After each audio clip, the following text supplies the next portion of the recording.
Всем привет! Мы продолжаем путешествие по миру тяжелой атлетики. И сегодня мы направляемся в город Фьорде, Норвегия.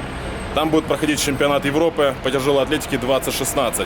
И в этом видео смотрите.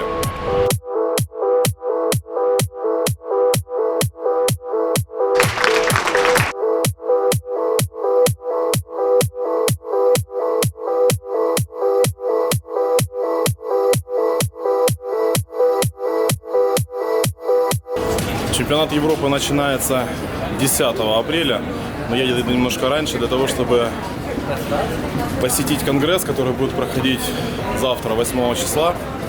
Я подал свою заявку в Европейскую Федерацию на членство. Вроде бы как ее одобрили, рассмотрели, одобрили, поэтому хочется верить в то, что завтра на голосовании все пойдет так, как надо, и от Украины будет еще один представитель в Европейской Федерации.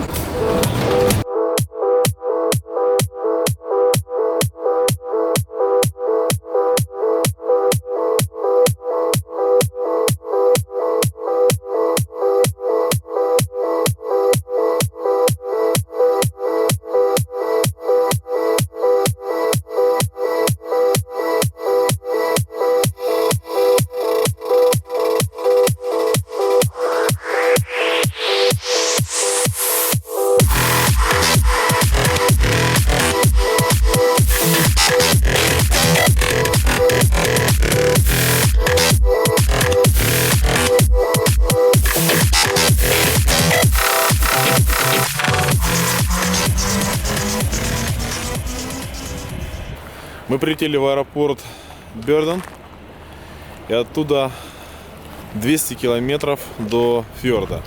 Этот путь нужно проделать на автобусе. И вот сейчас мы подъехали на переправу и будем переправляться на другой берег с помощью судна.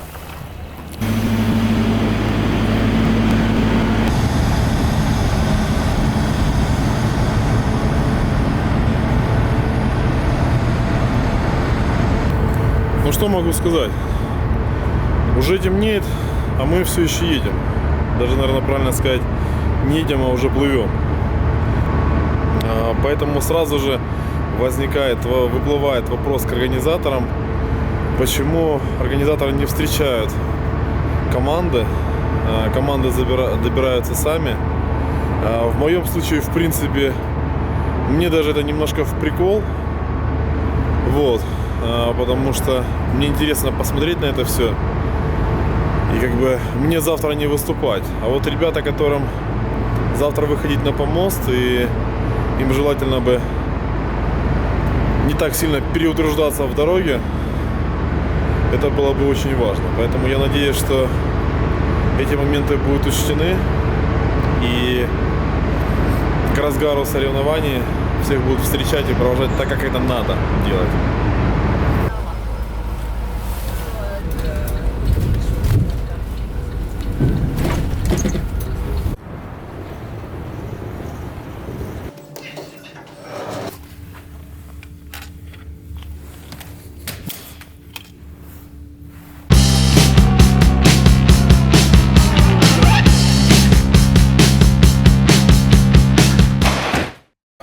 По гостинице что могу сказать? В принципе, все необходимое есть. Кровать, душ и, немаловажно для спортсменов, интернет. Сейчас буду собираться и спускаться. Посмотрю, что у нас на завтрак. Ну и потом, конечно же, конгресс, который будет идти практически полдня. Сегодня день и завтра, на котором будет подниматься много интересных вопросов. Постараюсь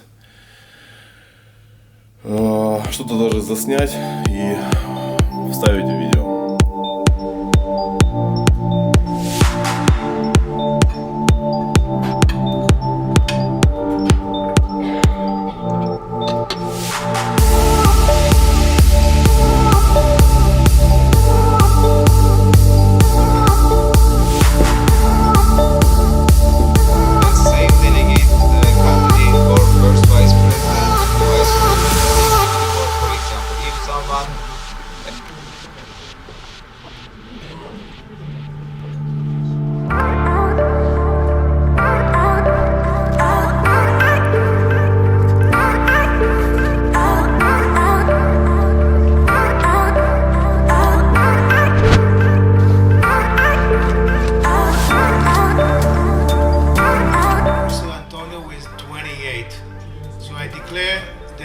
president for the next 4 years is Dr.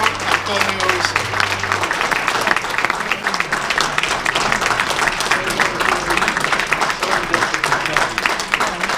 Вот и состоялась первая часть голосований.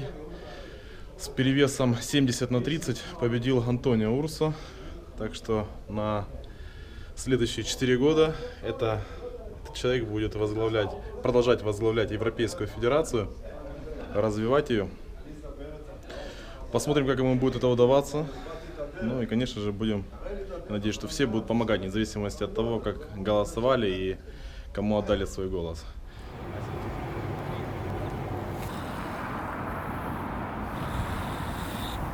Сегодня мы пришли в зал соревнований, где будут проходить с 10 по 16 чемпионат Европы 2016. Можно сказать, лицензионный чемпионат Европы. Чемпионат Европы, на котором те страны, которые не получили лицензии, а именно спортсмены из тех стран, которые не получили лицензии, имеют право доработать и получить именной билет на Олимпийские игры. Сейчас пройдемся, сделаем небольшую экскурсию. Сейчас мы находимся в помещении или в зале, в котором будет проходить отдых перед соревнованиями, массаж и все остальное. Сейчас будем следовать в зону разминки. 1, 2, 3, 4, 5, 6, 7, 8, 9, 10, 11, 12. В разминочном зале 12 платформ. Тоже элейка. Сделаны они, здесь я смотрю, они поставлены на специальную еще подушку. Вот такую вот из дерева. И, видимо, все-таки берегут пол, если я правильно понимаю. Я думаю, что блинов здесь достаточно. На каждом помосте есть вот такая дополнительная стопка 25-ок. Если вдруг кому-то не хватит, то всегда есть 25-ки, которые могут помочь загрузиться. Вот. Зона сама просторная. Только 2 помоста, которые будут не в самом актуальном месте. Это помост номер 6, который будет стоять напротив выхода, и помост номер 2. Сейчас я к нему подойду. Помост номер 2, который, в принципе, напротив него будет подача заявок.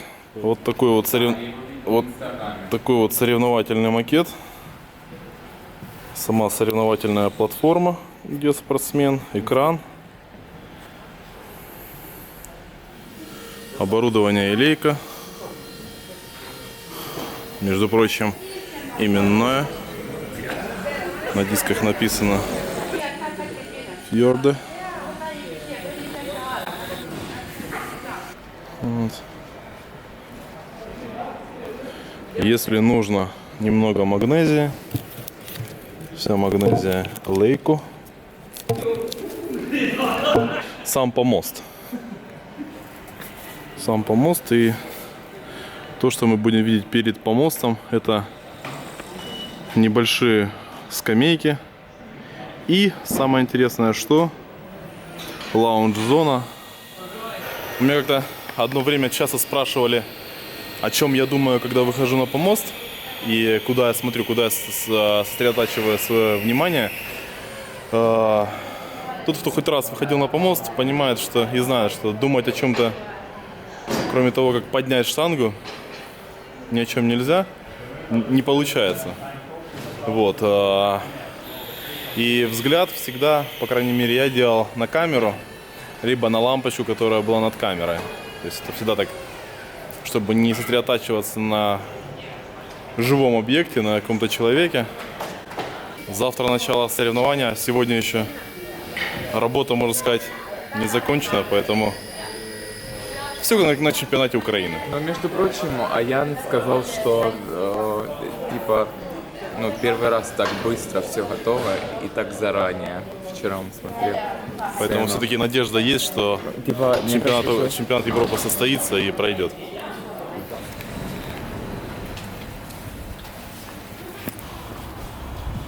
Вот мы и закончили наш маленький экскурс по тренировочному залу. Нет, то есть по соревновательному. А сейчас направляемся в тренировочный. Да, были в соревновательном, сейчас в тренировочный. Посмотрим, что там. Потому что там анонсировали 40 с чем-то помостов. Нет, там 7 помостов. 7? Да, это кроссфит-зал. У нас маленький тренировочный зал. Переиграли. Переиграли, да. Переанонсировали. Интересный момент, что тренировочный зал базируется на основании кроссфит-зала.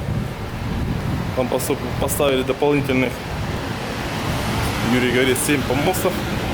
Сейчас посмотрим. Все остальное кроссфит-зона. Вот вам, пожалуйста, и ответ, что общего между тяжелой атлетикой и кроссфитом. Тренер женской сборной Юрий Павлович Кучинов. Женская сила. Мих-мих.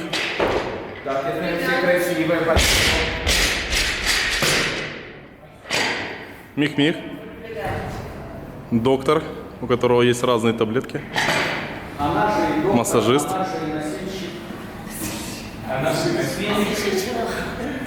Что здесь? 4 помоста здесь и все? Это все? А это единственный разминочный зал? Да?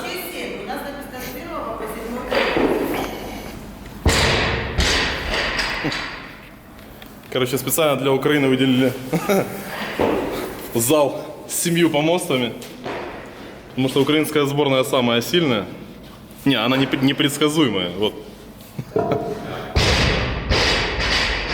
Правильно, Яна, девчонка?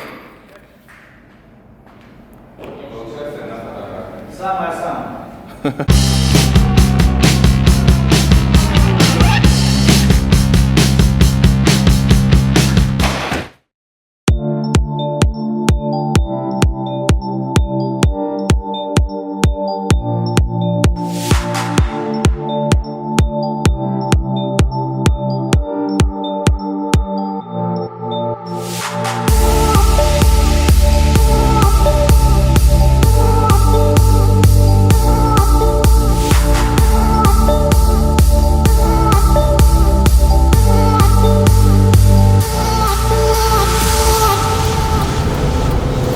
Сегодня у нас культурная программа.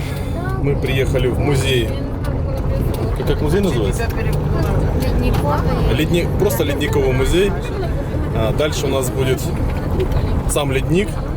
И потом, если у нас останется время, еще будет водопад. Музей ледника. Ледниковый музей.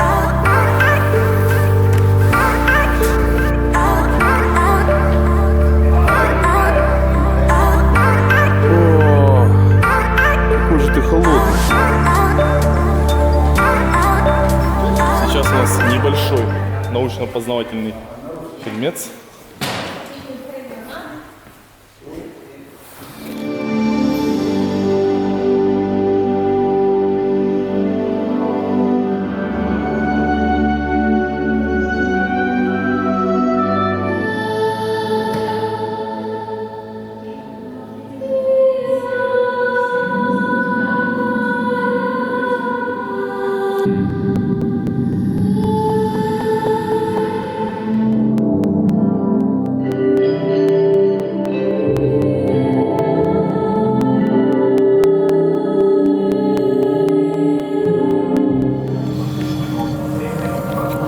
В общем, все сводится к тому, что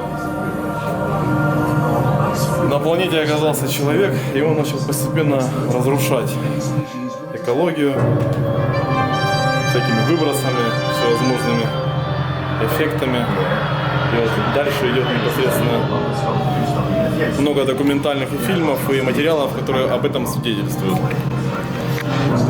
last month has created unstable hillsides and mountains. Sweden have been particularly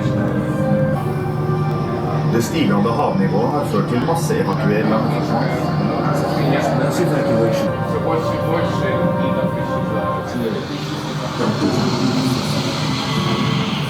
Очень крутой музей, очень много информации. Особенно интересно было увидеть то, что молекулы льда пропускают воду. Вот, то, что под давлением медной проволоки лед быстрее тает и внизу образуется, снизу под этим кусочком образуется лед. Вот. Также то, что вода с ледников имеет совсем другой цвет. Вот. А сейчас мы будем направляться уже сам максимально близко к самому леднику, чтобы посмотреть, пофотографировать, все-таки увидеть, какой он. Ну разве это не романтично?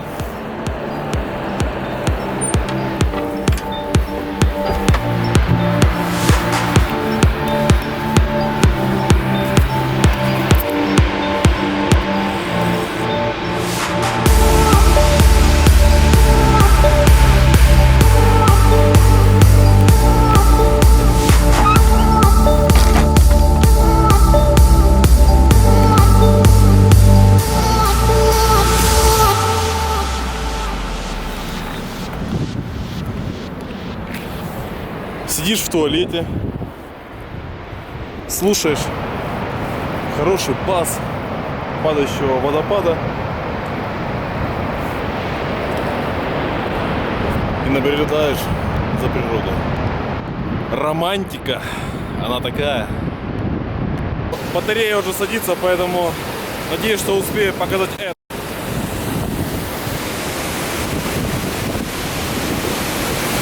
Вот вся мощь, конечно, в природе она показывает, что человек это мелкое существо, которое еще и пытается мешать природе. Звук и сам вкус воды ощутим даже на расстоянии. Друзья, очень красиво.